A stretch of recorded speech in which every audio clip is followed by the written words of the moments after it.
Two notable developments in the race for the Duke City's top office this week. First, former First Lady of Albuquerque, Margaret Aragon de Chavez, ended her run for mayor, citing the expense of the campaign. Now, she endorsed Pete Donnelly, who is now the only other Democrat in the race, which appears on the ballot as a nonpartisan, as they say. Chris Sanchez, does this make the current mayor's run a little bit easier, a little bit harder? Now we have a focused opponent. What's your sense of where Mayor Berry's coming from here? Well, I don't think that Margaret really posed a real threat in the first place. I never saw her as a viable candidate.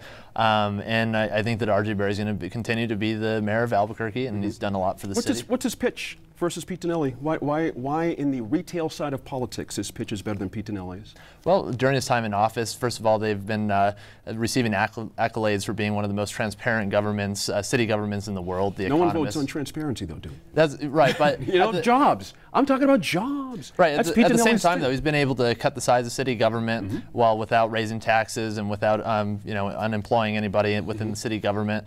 And I think a lot of the people in Albuquerque really like the mayor and they respect him. And I think that he's been doing a really good job. I appreciate you taking it in the spirit it was given. It's going to be a tough race, and I say this: it doesn't matter who the opponent is, John. Our current mayor is coming out of tough times. And there's been some difficulties on these past 3 or 4 years, or his first term, some difficulties. Can he explain all this away and hold back a Pete Donnelly and keep from getting chopped at by Pete Donnelly? Look, I think the mayor is popular. He's a likable guy, but he's achieved nothing as mayor. And at some point, the electorate's going to have to realize that when we are losing more jobs than any other major city in America, the buck has got to stop somewhere. It doesn't seem to stop on Governor Martinez's desk. And it doesn't stop on Mayor Berry's desk. And here's the guy that said that he was going to change the way business was done at the city as a shot to former Mayor Chavez. And yet he's the one that's taking, major money from contractors. He eschewed the public financing system. If transparency is the thing, then he should have really gotten the money out of city politics as the people of the city wanted, and when they passed those charter amendments. Now, is everything you just mentioned enough for Pete Donnelly to work with? I think it's enough. It's going to be a tough race. There's no doubt about that. I mean, the mayor, for anybody who's dealt with him, is a very likable fellow. But in my view, that's pretty much what he has going for him. There's been disastrous problems in the police department under his tenure. We can try and blame that on Chief Schultz. But back in my growing up, we used to talk about the top person being responsible for what goes on in their organization. And at some point, he's going to have to take that responsibility. And I think Pete can win as long as he makes a sustained critique, especially on the economy. Sure. Let's talk about opposition and Pete Donnelly, but we circle back to Ms. Chavez. Does that make a marked difference in that side of the ledger on the Democrat side, her dropping out? Is Pete Donnelly markedly stronger because of it? Would he have been a better candidate if he had to chop through this opponent first? Do you know what I mean? Yeah. There's stuff there. We have a clear field. Are you asking whether if he had an opponent that would have made him stronger and all that? I don't think so. Pete's been around for a long time. He had a long tenure as a city councilor. He knows the ropes and he understands the mechanics, the machinery of city government. Which brings me to money.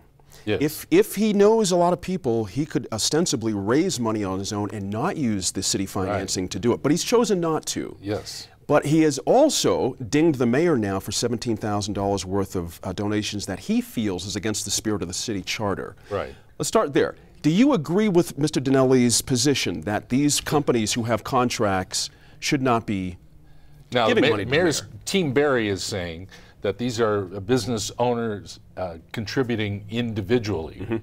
But then you go to the Transparency website and all of their particular companies have city contracts. Right. So with a nod to my lawyer friends here, I could argue it either way, And this is where it gets tricky. Right. This is where it gets tricky, Laura, because I want to read you a quote from one of the mayor's people that Larry mentioned. None of these people, there's some companies named that were listed by Mr. Donnelly, have a direct contractual relationship with the city. As an attorney now, as individuals, they have a fundamental First Amendment right to make contributions, and there's nothing in the city charter that prohibits it. That's interesting, because it sounds like there's, I'm not a lawyer certainly, but it sounds like there's two different things being expressed here. That, freedom to do these things under the First Amendment, invoking that, but then also saying that these people aren't really contractors, actually. Can those two things be reconciled in your view? I think they're two different legal issues, legal arguments, and obviously people are going to pick the one that makes more sense to be able to justify their actions. I think that the First Amendment argument is obviously along the lines of Citizen United, and you have an ability to contribute, and it's a First Amendment expression and whatnot. But on the other hand, I mean, there was some intent, and this is a new law. I think this is actually one of the first times that it's going to apply, because the last time around everybody took public financing. So this time those individual contributions, private contributions, will be scrutinized, I think, more closely, and they should be. That's what's in the charter right now. We need to all play by the same rules. And I think, I want to comment briefly on the issue of Margaret Aragon de Chavez. I think it does strengthen Dinelli to have her out. Both candidates, I think, great candidates, great credentials. Both of them have talked about running for this office. I know former First Lady de Chavez, Aragon de Chavez, has been talking about running for years. That's right. And I think the people, rank and file of the Democrats, knew that and would have loved to see a woman in that position. I've heard that too. So I think having her basically throw support behind Dinelli, I think, is huge. And I think he could have the momentum. And I support what John said about the current economic conditions. I don't think we've seen a lot from this mayor. I think yes, he's shrank government, but that also means less jobs at the city level, less jobs to address some of the other issues like bringing more economic development here. So it's a balance. I don't think it's just about shrinking government. It's a balance about trying to create the right kind of economic environment, and I don't think he's done that. Sure, fair enough. Chris Sanchez, on the money issue, the $17,000 that's under question currently, what's your take on this? Again, is it, because I hear the beginnings of a fight. Somebody wants to break something open here, it seems to me, that they want to be able to have these things happen as a normal course of business, but then also say we're not impacted just because we are contractors, and we're going to push on this. What's your sense on that? First, can I go back to the economy point? Sure, absolutely. I don't think anybody would blame the mayor for the economic climate right now. I think a lot of people look for the mayor. It's like fixing, it's making the railroad run time, having good city services. And I think that the economic climate is a result of the repercussions of the last governor, and also to a certain extent the federal level. But going back to the compliance issue, I think that the mayor and his team are in full compliance. They've said that they continue to have complete contact with the city clerk to ensure that they have compliance. And furthermore, Pete. Let me ask you this, on that issue, on compliance. There's that term, I have to read it. Unknowing violation is the official term, meaning if you've done something unknowingly wrong, you return the money. Can the mayor actually win this on the atmospherics, as they say, by arguing a legal point and keeping the money? Does he not risk something down the road that Pete Dinelli can use quite handily against him? Well, when Pete Dinelli was trying to drive this story and the reporter started looking into it, it turns out that Pete Dinelli himself, if we follow his legal interpretation of the city charter, that he too violated it, and he can't have it both ways. But I think that both the mayor and Pete Dinelli are in compliance with the city charter. Basically, what it's saying is, just to use an example, APS, for example, they have a contractual relationship with the city. Are you saying that we're going to have to silence those the thousands of people who work for APS, that they can't donate to one of the mayoral campaigns? That's the question for my man right here. Is that scenario is interesting, what Chris just laid out. What's your thought on that? It is interesting. I mean, I actually think legally, I actually don't think that the contributions are outright illegal. Okay. But that really is not the issue.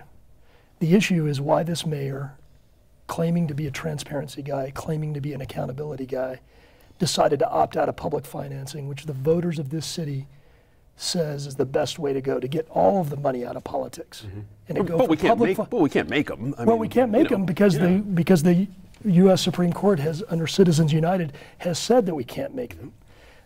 But the vast majority of the populace in this city and around the country would like to get money out of politics. So this mayor has chosen to say, I'm not going to use the system that would get money out of politics. And not only that, I can't seem to raise money for my campaign from sources unless they're working for the city. And he's at about, and that's a big problem. 250,000 now, and Dinelli will get 360. You want to split some more hairs? Please, we got a lot of hair here to split. So go ahead. I'm looking at the list of companies here. I know 3 of the 4 owners personally. I know for a fact that 2 of them don't even live in the city. Interesting. So what does that say too? That it's gray, and I think that was Laura's point earlier. It's another layer of gray on top of gray. But I want to ask one last question of Laura, and we're right tight on time. Can the mayor win this on the atmospherics and keep the money? See, that to me seems to be the question here. Yeah. I think it's going to be an easy criticism later on by Ginnelly and his supporters if he keeps the money. Yeah. I think the easiest thing to do is give it back and just walk away and say, look, I am the transparency guy. He has to earn that trust from the electorate. Interesting. Good finish there. In a moment, responsible water use in the desert Southwest with Roger Cook of Ask This Old House.